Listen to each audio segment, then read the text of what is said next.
First.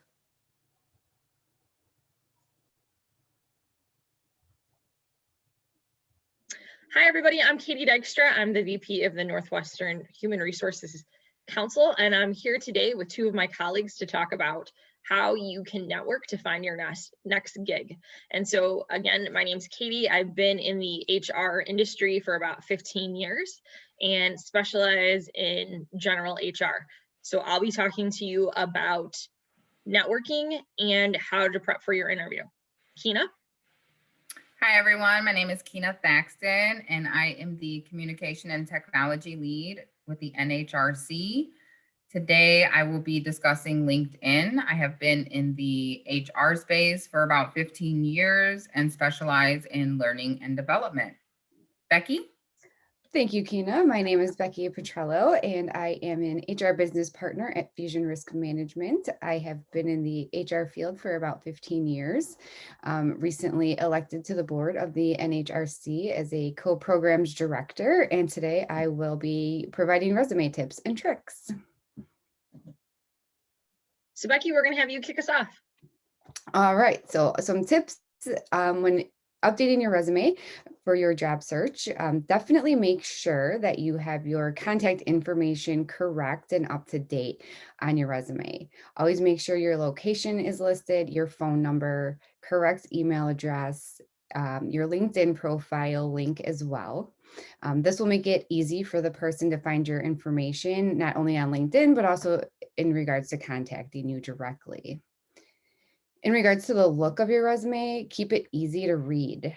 Arial font is usually preferred. Anything that is too distracting will take away from the content that you have listed. Formatting is very important, making sure that you have your paragraphs aligned. Make sure you ask yourself, do your bullet points match? And making sure in regards to content that you list everything that you do in your role. Looking at the jobs that you had, looking at the jobs that you are applying for, you want to make sure that you are listing relevant information in regards to that specific job posting.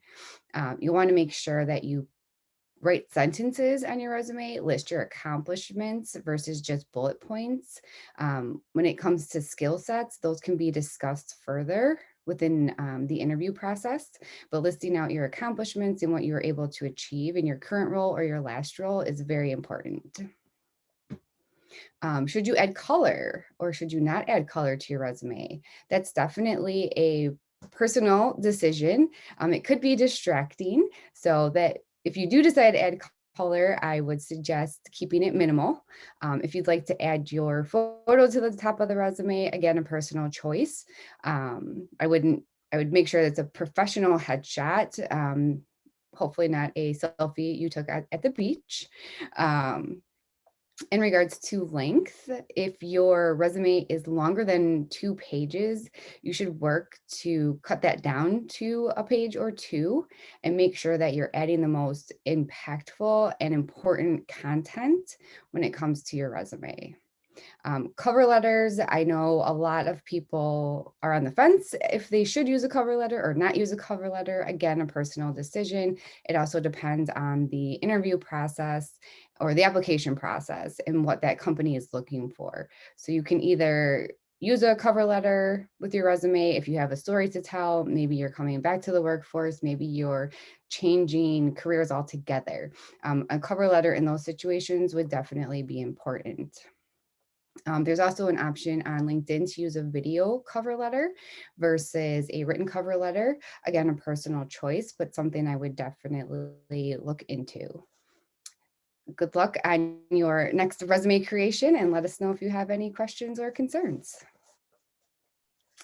Kina? All right, I have networking, and I think what's changed in the last decade from 10 years ago to now is that networking is more important than it ever has been. Before, you could just apply online and you'd have your resume looked at, where now people are applying for jobs within those first 24 hours and they're having hundreds of people apply.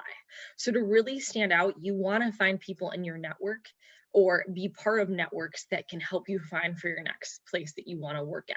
So I always say that if you're in whatever industry that you're in, in, you should find locations that you can join that really help you. So again, like NHRC that we're all part of, that helps us network with the Northwest burbs of companies that are in our area and working with people that already might be working at those locations. So me reaching out to them saying, I'm looking for my next opportunity. Here's what I'm looking for. Here's my resume if you can pass it along to anybody. Also think about other SHRM chapters. So we have the Illinois SHRM, which is our state chapter that you can start networking with. We have conferences that we put on ourselves. So the NHRC forum that we have happening every year is a great place to network with people. HR Hacking or Hacking HR is a great one that's local, has chapters across the country, but there's a local one that's out of Chicago. The same thing with the HR Hot Seat. There's one out of Chicago, but there's multiple locations that you can find if you're looking at moving to a different state that you should consider. So again, knowing those organizations, and a lot of these organizations either cost very little or they're free. So there's an opportunity for you, one, to get education, and then two, to meet new people. So I highly recommend challenging yourself if you are looking for a job to try to network with different groups that maybe you haven't considered before. And you can always go within your own network and then ask, hey, I'm wanting to get more involved. Who do I go talk to make that happen? Who would you suggest, or what organizations would you suggest that I go talk to? The other thing is getting registered with Indeed, Facebook, Glassdoor, and LinkedIn. They'll give you alerts the first 24 hours that a job gets posted. And that helps you be getting in line for being one of the first people for that recruiter to look at your resume. Also, some people have done where they've done postings on LinkedIn saying, hey, this is what I'm looking for. Here's my resume if anybody's willing to help me. That is another way that you can get attention. You can always use hashtags to help. And I'm going to actually turn it over to Kina that can talk more about LinkedIn and how you can use networking to your advantage. Awesome. Thank you, ladies. Becky, Katie, those are such great tips, especially when it comes to resumes and starting the process of networking. So let me show you and share my screen here so you can actually see my LinkedIn profile. So as Katie mentioned, and we're going to discuss some of these, but you do want to make sure if you have people going to LinkedIn or you're using your LinkedIn at all to network, make sure you have a professional photo of yourself. I do recommend as well that you have some catchy title under your name. So prior to me landing my position, I consider myself a learning and development guru after 15 years of being in that space. Whatever catchy looks like to you, but just get a little creative. Then you want to make sure that whatever you put within your resume matches what you have listed in your experience section as well. So just to kind of keep with the flow of everything. A few tips that I have in regards to LinkedIn, as Katie mentioned, trying to be one of the first candidates within the first 24 hours is huge. So you'll want to make sure that you do have your job alerts set up. So just click jobs. I should already have some set up here. You can go to your job alerts and edit them accordingly. My suggestion is if you have an alert set to like the greater Chicagoland area, I would also set one directly for Chicago or surrounding suburbs so that you are getting accurate geofencing hits, just because the greater Chicagoland area may give you a couple different options than if you select a specific city like I have here, Mundelein, Illinois, within 25 miles. Again, make sure those alerts are on so that you receive them and can apply within a timely manner. The next tip that I would give you is before you go into an interview, you're going to want to do some research on the place that you are interviewing or even having just phone conversations with. So the nice thing is when you go to, let me actually go to a business here. So, okay, it's not doing it, guys, but it normally when you go to a company, your messenger should pop up and any connections that you have related to that company will be at the very top of your messenger. So that's nice because it takes out the filtering of going through the My Network section. So this was a cool little trick that honestly I didn't learn until probably a couple months into my job search in 2020. So I share that with you, and then click on it to send them a message.